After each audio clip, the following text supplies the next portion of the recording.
Preparation of lyophobic collides. हमको पता है कि लायोफोबिक कोलाइड्स अपने आप नहीं बनते हैं। अगर हम डिस्पर्स फेस को डिस्पर्जन मीडियम के कांटेक्ट में लाएं तो सॉल्व प्रिपेयर नहीं होता है। तो we require some special methods like this. First is chemical method, second is electrical disintegration or brick arc method, third is peptidation. These are the three methods जिनकी help से हम लायोफोबिक कोलाइड्स को prepare करेंगे। तो first chemical method में भी हमारे पास 4 method है। तो first method is double decomposition in which arsenic oxide react with hydrogen sulfide and form arsenic sulfide sol by this reaction. तो डबल डिकम्पोजिशन क्योंकि दोनों डिकम्पोज हो रहे हैं जिसकी हेल्प से ये सॉल बन रहा है। Second method is oxidation method. In this method, the example of this method is sulfur dioxide react with hydrogen sulfide and form sulfur sol in water. See this reaction. And SO2 plus H2S gives sulfur plus water. तो ये जो sulphur है this is colloidal particle. Range of means 10 nanometre वाला जो है उस range का particle है ये. तो by this oxidation method we can again prepare lyophobic sol. The third method is reduction method. In this method, this gold chloride means auric chloride react with water and formaldehyde and forms gold sol in HCl and HCOOH. Formaldehyde oxidise हो गया HCOOH में और हमारा gold chloride reduce हो गया gold के sol में AU. तो this is reduction method. Next is hydrolysis. Hydrolysis means with the help of water हम ब्रेकिंग कर रहे हैं. तो यहाँ पर जो हमने एग्जांपल लिया है that is ferric chloride. Hydrolysis means react with water and form ferric hydroxide sol. तो FeOH होल थ्राइस जो बन रहा है ये कोलाइडियल सॉल है, उस रेंज का पार्टिकल होता है.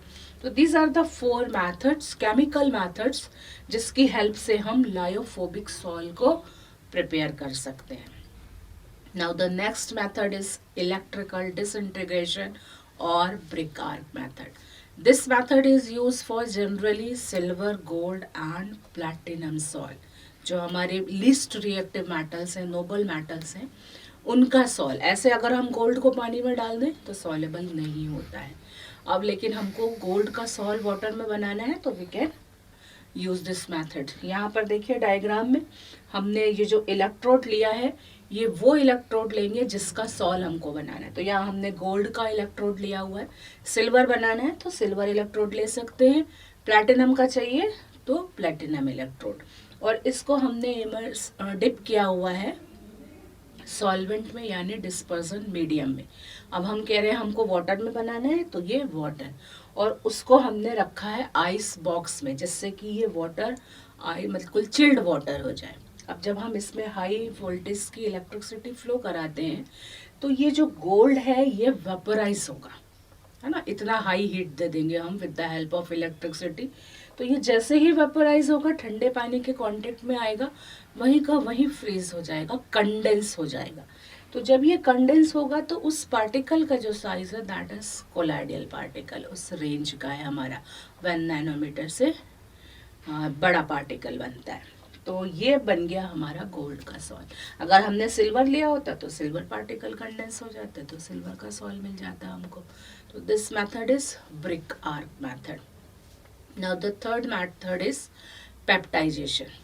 पेप्टाइजेशन में क्या करते हैं हम, जो बड़ा पार्टिकल होता है हमारा प्रेसिपिटेट होता है उसको हम कोलाइडियल रेंज में लेकर आते हैं, उसकी हम छोटे पार्टिकल में कन्वर्ट करते हैं, बड़े को तोड़ के छोटा बनाते हैं. तो अब यहाँ पर हमने जो एग्जांपल लिया है वो लिया है हमने फेरिक हाइड्रोक्साइड का प्रेसिपिटेट, है ना. लैब के अंदर हम टेस्ट करते हैं, फेरिक हाइड्रोक्साइड का रेड ब्राउन प्रेसिपिटेट आता है. और प्रेसिपिटेट का मतलब जो हमको नेकेड आई से दिखाई पड़ रहा है. अब इसमें हम एक सुटेबल इलेक्ट्रोलाइट डालेंगे जिसकी हेल्प से ये जो प्रेसिपिटेट है ये ब्रेक होगा और छोटे पार्टिकल में टूटेगा। कितना छोटा? जो कोलाइडियल रेंज का होगा। तो सी हियर, ये हमारा प्रेसिपिटेट, हमने इसमें इलेक्ट्रोलाइट डाला और वो पार्टिकल प्रेसिपिटेट डिसॉल्व होने लग गया। डिसॉल्व होने लग गया मतलब वो पार्टिकल छोटे होने लग गए। कितने छोटे? कोलाइडियल रेंज के। अब ये जो हमको दिख रहा है ये, this is the colloidal sol of ferric hydroxide. अब हमने कहा कि with the help of suitable electrolyte, कौन सा इलेक्ट्रोलाइट लेंगे हम? ऐसा इलेक्ट्रोलाइट जो हमारा कोलाइडियल पार्टिकल जो है उसका एक आयन उस इलेक्ट्रोलाइट में होना चाहिए।